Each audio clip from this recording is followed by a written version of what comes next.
నమస్తే, welcome to HM24 news. గోడిచర్ల గ్రామం సర్పంచ్ అభ్యర్థి లక్ష్మీ రాజమల్లేశంతో ప్రత్యేక ఇంటర్వ్యూ.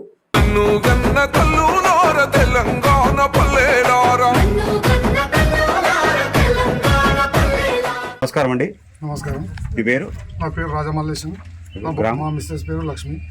గ్రామం గౌడిచర్ల, సంగారెడ్డి మండల్, సంగారెడ్డి జిల్లా. మేము గౌడిచర్ల నుంచి సర్పంచ్గా పోటీ చేస్తున్నాను. గతంలో ఏమైనా పోటీ చేశారా? గతంలో ఇంతవరకు ఏం పోటీ చేయలేను. ఫస్ట్ టైం అంటే మా అమ్మ నెంబర్ చేసింది ఉమ్మడి పంచాయతీలో, ఇస్మాల్కంపేట ఉమ్మడి పంచాయతీలో నెంబర్ చేసింది. ఇప్పుడు నాకు మా అమ్మ చేసిన నుంచి నేను రాజకీయంలో ఉన్నా. ఎన్ని ఏళ్ళ నుంచి రాజకీయాలు? నేను 20 ఏళ్ళు అవుతుంది. 20 ఏళ్ళు అవుతున్నది. నేను 20 ఏళ్ళ నుంచి కంటిన్యూ రాజకీయమే చేస్తున్నాను. నాకు రాజకీయం అంటే ఒక రాజకీయం చేయాలన్న ఒక దృక్పథంతోనే చేస్తున్నాను. అప్పటి నుంచి కూడా నా సేవా దృక్పథం చేస్తాను. గతంలో సర్పంచ్ ఎవరుండే? గతంలో సర్పంచ్ మా మాజీ సర్పంచ్ కాంగ్రెస్ నుంచి కలిసి మా టీఆర్ఎస్లోకి వచ్చి మా ఇద్దరం కలిసి అభివృద్ధిలో ముందుంచడం. ఆయన కూడా మాకు ఇప్పుడు అవకాశం ఇచ్చిండు. గతంలో సర్పంచ్ గారు ఏం చేశారు? గతంలో సర్పంచ్ తెలంగాణ ప్రభుత్వం వచ్చి తెలంగాణ ప్రభుత్వంలో హరీశ్రావు లెవెల్లో పోయి 1,20,00,000 వరకు తెచ్చి అండర్ డ్రైనేజీలు, సిసి రోడ్లు, మరియు ఇవి కొన్ని ఫసలాలు కోవాలంటే మాకు ఇబ్బంది ఉండే. చెరుకు బండ్లు ఇక్కడ చెరుకుతో ఎక్కువ పండిస్తారు.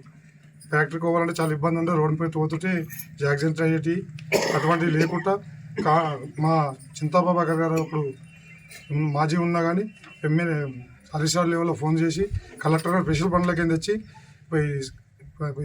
గౌడిచర్ల నుంచి ఫసలాబాద్ దాకా కార్పొరేషన్ రేట్ వేసినారు. ఓకే.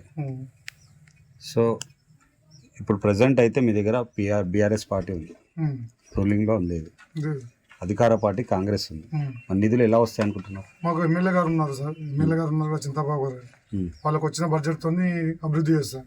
ఆయనకు వచ్చిన బడ్జెట్ జరపకపోతే మా గ్రామ పెద్దలను అందరినీ కూర్చోబెట్టి వాళ్ళు ఏ నిర్ణయానికి సిద్ధపడితే ఆ నిర్ణయానికి నేను కట్టుబడి ఉంటా.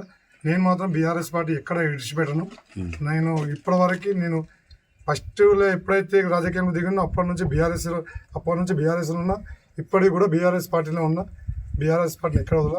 అభివృద్ధి కోసం గ్రామ పెద్దలను అందరూ కలుపుకొని అవసరమైతే కాంగ్రెస్ ప్రభుత్వాన్ని ఇచ్చే బడ్జెట్లో కూడా తీసుకొచ్చే ప్లానే చేస్తా తప్ప అభివృద్ధి మాత్రం వెనకడగయ్యా. నాకు కొన్ని స్వచ్ఛంద సంస్థలు తెలుసు. కొన్ని కంపెనీలు ఉన్నాయి కదా ఇప్పుడు స్వచ్ఛంద సంస్థలు చేస్తున్నాయి కదా సేవలు, అభివృద్ధులు. కొన్ని చెరువులు కానీ కొన్ని కంపెనీల పెద్ద మనసులు టీములు ఉన్నారు. వాళ్ళు కూడా నాకు కొంత తెలుసు. వాళ్ళ ద్వారా కూడా గ్రామాన్ని అభివృద్ధి తీసుకుంటా. వాళ్ళు దత్తత తీసుకోమని చెప్తా. మరియు నా లక్ష్యం మెయిన్గా ఏంటంటే మా ఊరి చెరువు కట్ట ఉంది, ఇస్మాల్కంపేట నుంచి గౌడిచర్ల దాకా.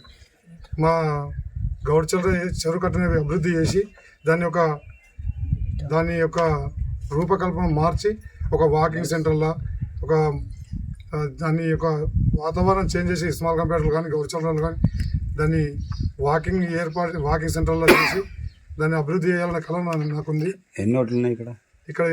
800 చిల్లర ఉన్నాయి. 750 ఓట్లు పోల్ అవుతుండొచ్చు. సో ఇప్పుడు నేనేం అడుగుతున్నానంటే మీకు ఒక అజెండా ఉంది, మీరు చేయాలనుకుంటారు. గతంలో కాంగ్రెస్ సంబంధించిన సర్పంచ్ గారు కూడా మీకు సపోర్ట్ చేస్తున్నారు. ఇప్పుడు తను టీఆర్ఎస్లోకి వచ్చారు, తను కూడా సపోర్ట్ చేస్తున్నాను. నేను ఇప్పుడు ఏమంటారు, మీకు ఎందుకు ఓటు వేయాలి? మాకు ఎందుకు వేయాలంటే నేను 15 ఏళ్ళ నుంచి ఎప్పుడు కూడా ప్రజాసేవలోనే ఉన్నా, పబ్లిక్ సేవ చేస్తూనే ఉన్నా.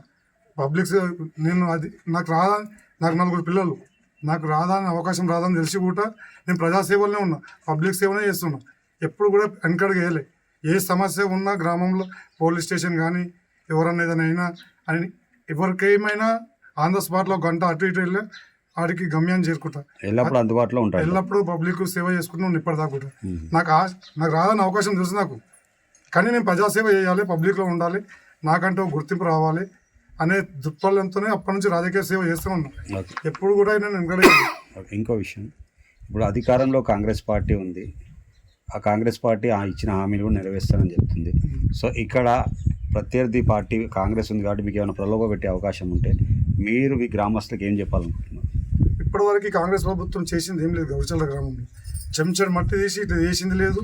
మా రైతులు ఎక్కువ ఉంటారు ఇక్కడ, రైతులకు కూడా ఏమి చేసింది లేదు. వాళ్ళని కూడా శోక దుఃఖాలు పెట్టి, అంతకుముందు మా ప్రభుత్వం కేసీఆర్ ప్రభుత్వం ఉన్నప్పుడు ఎన్నడూ కూడా మోటార్లు ఖరాబ్ అయినా లెక్కలు లేకున్నాయి. ఇప్పుడు కరెంటు ఎక్కువ తక్కువలు ఇచ్చి కూడా మోటార్లు కూడా చాలా కవరబ్ అవుతున్నాయి. మళ్ళీ రైతులకు కూడా చాలా ఇబ్బంది పెడుతున్నాం. మసాలాకు కానీ దానికి కానీ ఇంతవరకు రైతు బంధు కూడా మాకు ఒక్కసారి వేసింది.